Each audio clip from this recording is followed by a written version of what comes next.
Let's roll into some e-com stuff. This is for non-Amazon stuff. So this is on a Shopify storefront or WooCommerce or any of these non-Amazon locations. We're going to start with a branding release, but we don't need to do a full stack. Just one branding release is going to be good. And we're going to pick some popular products. If it's a new store and you're not sure what products are going to be popular, do your best guess, right? For ecom, it is really important that your on-page and technical is on point, especially with categories, canonicalization, all that sort of thing.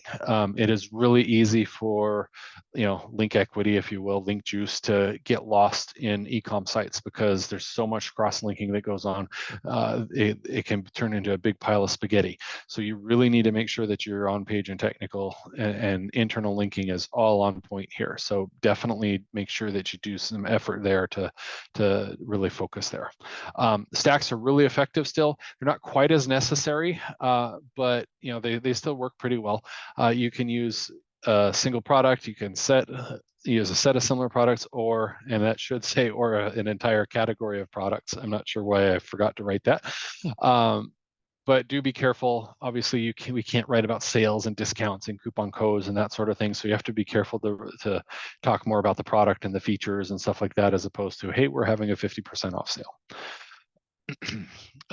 Volume-wise, it's kind of up to you.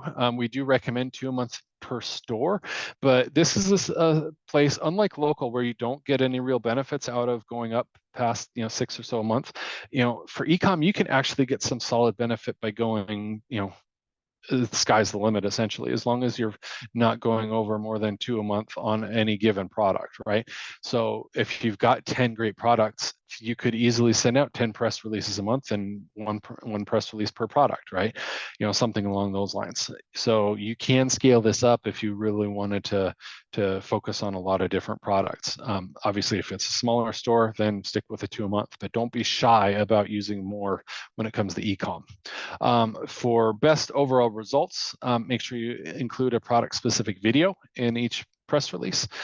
So if a press release is about a product, embed a video that is relevant to that product. If it is a branding press release, then hey, maybe you have a backstory video or something that talks to the brand, something along those lines, embed that. But as much as you can, bring that product relevance into play, do so.